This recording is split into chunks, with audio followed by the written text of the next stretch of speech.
नमो नमः सर्वेभ्यः। अहमस्मि मयङ्कः। भवतादृशाः सकलसुयोग्यजनानां स्वागतं व्यहरामि अस्यां कक्षायाम्। अद्य अस्माकं पाठः वर्तते चतुर्थी व्यक्ति। एतस्याः प्रयोगं कथं करणीयमिति अद्य वयं जानीमः। अस्माकम् उद्देश्यः एव इदानीम् एव वर्तते, एषः एव वर्तते।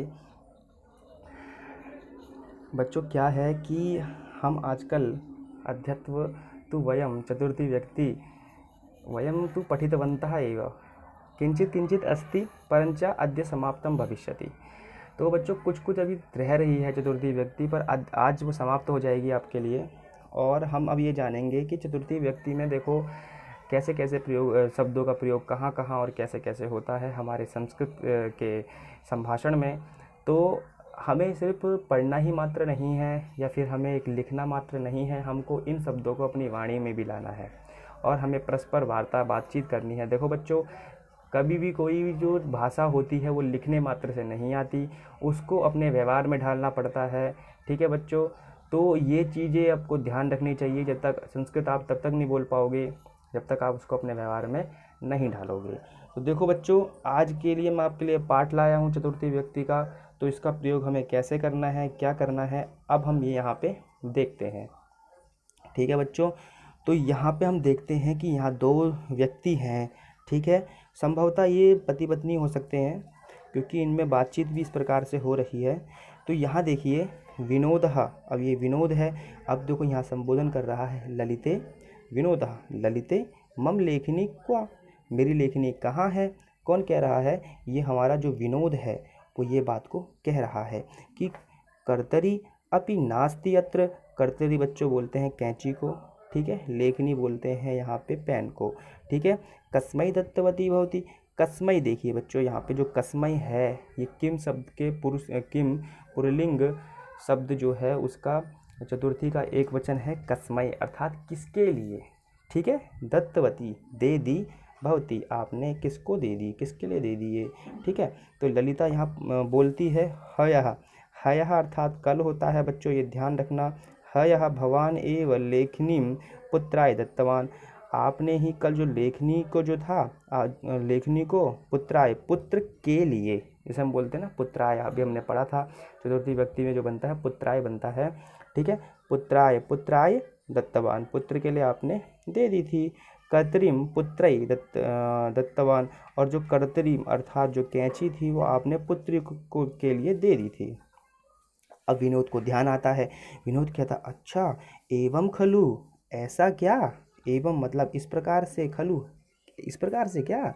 तो उतने बोलता है विस्मृतवान आसम, मैं भूल गया था। ठीक है, तो ये कौन कहता है? विनोद बोलता है। ललिता भवान आगच्छतु अत्र, आप इधर आओ। कौन कह रहा है? ललिता कह रही है। ठीक है, तो यहाँ पे है भवते उपहारम ददामी, भवते मतलब होता है आपके लिए। तो बच्चों जो भवत शब्द होता है उसका पुल्लिंग का, ठीक है, चतुर्थी का एक वचन बनता है भवते। ठीक है, भवते मतलब आपके लिए, भवते धनम ददामी, है ना, भवते लेखनी ददामी मतलब आपके लिए। ठीक है ना बच्चों, तो यहाँ पे तत्र गच्छतु भवत, ऐसे बोलते हैं ना माता कि ना सोपानम ना माता बोलती है कि महानसम गच्छतु भवते पायसम अस्ति, मतलब यहाँ महानस बोलते हैं बच्चों रसोई में जाओ। भवते मतलब आपके लिए, पायसम अर्थात खीर है, तो भवते मतलब आपके लिए। ठीक है, उपहारम ददामी, भवते मतलब आपके लिए उपहार देती हूँ। ये कौन कह रहा है? ये ललिता कह रही है। विनोदः मह्यम इदानीम मास्तु, मह्यम अर्थात मुझको, मेरे लिए, इदानीम अभी, मास्तु नहीं, मेरे लिए अभी नहीं है। किरणाय प्रथम ददातु, तो जो यहाँ पे किरण नाम का व्यक्ति है वो उनके लिए कह रहे हैं विनोद कि जो किरणाय प्रथम, पहले किरण को दो। ठीक है ना, यहाँ पे कोई ये जो किरण है कोई स्त्रीलिंग में शब्द नहीं है, तो यहाँ पे क्या है? किरणाय प्रथमम ददातु, पहले किरण किसको दो? किरण को दो। ललिता तस्मै अहम दत्तवती एव, उसके लिए, तस्मै अर्थात उसके लिए जो होता है बच्चों, यहाँ पे तद या तत् ये दो एक ही शब्द होते हैं। इसका पुल्लिंग का चतुर्थी का एक वचन है क्या? तस्मै, तस्मै अर्थात उसके लिए। अहम दत्तवती एव सर्वनाम है ये। ठीक है, तो दत्तवती एव दिया ही है है। और कवितायै, अब यहाँ पे अगर हम देखते हैं यहाँ पे यदि हम देखते हैं लता के जो रूप चलते हैं उस रूप में जो लता है उसका चतुर्थी में बनता है लतायै। तो यहाँ पे उसी प्रकार से कवितायै अहम कविताये अपि दत्तवती, कविता के लिए भी मैंने दे दिया। भवान शीघ्रम आगच्छतु, आप जल्दी आओ। ठीक है, ये किसके लिए कहा जा रहा है? ये जो कहा जा रहा है विनोद के लिए कहा जा रहा है।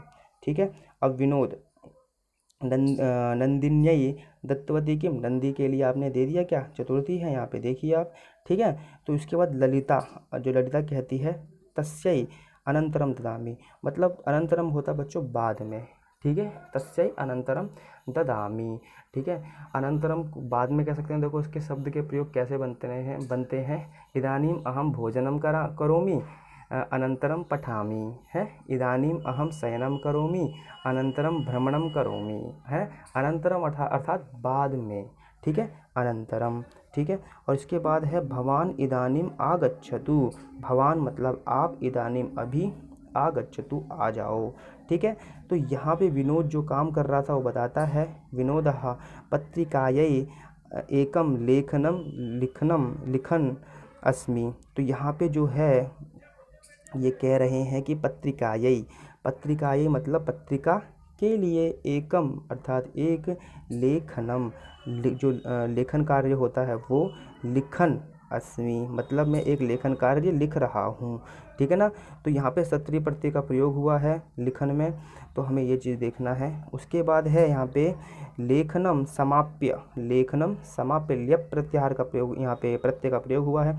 लेखनम समाप्य आगच्छामि, तो यहाँ पे बोला लेखन को समाप्य मतलब समाप्त मतलब करके, आगच्छामि आता हूँ। तो देखो बच्चों, आज हमने जाना कि चतुर्थी का प्रयोग कहाँ कहाँ कैसे कैसे होता है। मैं पुनः आपको बताता हूँ। देखो कस्मै अर्थात किसके लिए, ठीक है, पुत्राय अर्थात पुत्र के लिए। ठीक है, जहाँ के लिए आ जाए बस चतुर्थी वहीं है समझो। ठीक है, पुत्रई मतलब पुत्री के लिए। ठीक है, भवते आपके लिए, मह्यम मेरे लिए, किरणाय किरण के लिए, तस्मै उसके लिए पुल्लिंग में है, और कवितायै स्त्रीलिंग में है कविता के लिए, नंदिन्यै ये स्त्रीलिंग में है नंदिनी के लिए, तस्यै स्त्रीलिंग में है उसके लिए। ठीक है, पत्रिकायै पत्रिका के लिए स्त्रीलिंग में है। ठीक है बच्चों, तो हमने भी ये जाना कि कैसे चतुर्थी का प्रयोग करना चाहिए। देखो अब हम विशेषः, अब चतुर्थी व्यक्ति हम शब्दों के माध्यम से भी जानते हैं। देखो वृक्षः, देखो भिक्षुकः मतलब होता है भिखारी। भिक्षुका भिक्षुकाय भिक्षुकेभ्य अर्थात भिक्षुक के लिए और भिक्षुकों के लिए। वृक्षः वृक्षाय वृक्षकेभ्य क्षम्यतां वृक्षेभ्य। ठीक है, हम यहाँ पे ये भी कर सकते हैं, हम इसका अभ्यास भी कर सकते हैं। सह तस्मै तेभ्य, ठीक है ना, एषः एतस्मै एतेभ्य, कः कस्मै केभ्य, भवान भवते भवद्भ्य। ठीक है, तो हम इस प्रकार से भी इनका हम एक अभ्यास कर सकते हैं। ठीक है, स्त्रीलिंग देखो बालिका, बालिकायै य आता है इनमें, और इसमें क्या आता है, मै आता है लास्ट में। ठीक है ना, मै लास्ट में पुल्लिंग में आता है और य स्त्रीलिंग में आता है। ठीक है ना, बालिका बालिकायै बालिकाभ्य। ठीक है, भगिनी भगिन्यै भगिनीभ्य। ठीक है, सा तस्यै ताभ्य, एषा एतस्यै एताभ्य, का कस्यै काभ्य, भवती भवत्यै भवतीभ्य। अब जो यहाँ पे नपुंसक लिंग का प्रयोग होता है बच्चों, पुरुष की तरह ही होता है। ठीक है, अभी हमने ये चीज़ जाना कि चतुर्थी व्यक्ति का प्रयोग कहाँ कहाँ और कैसे कैसे होता है। बच्चों यदि इसमें रिलेटेड अगर आपको कुछ भी पूछना है तो मुझे व्हाट्सएप पे पूछिएगा और बताइएगा कि आपको वीडियो कैसी लगी। और हाँ, दूसरी बात, इसको कॉपी में ज़रूर लिख लेना, और जहाँ पे ये जो डार्क जो किया है शब्दों को, यहाँ पे भी इनको ध्यान देना है आपको, कैसी कैसी सिचुएशन में क्या क्या प्रयोग हुआ है। ठीक है बच्चों, तो हमारा उद्देश्य यही है कि आप तक ये सब चीज़ें पहुँचाना, और संस्कृत का जो है महिमा आप तक पहुँचे, और आप जाने कि संस्कृत में क्या क्या चीज़ें कैसे कैसे प्रयोग होती है। ठीक है बच्चों, धन्यवाद, पुनः मिलामः।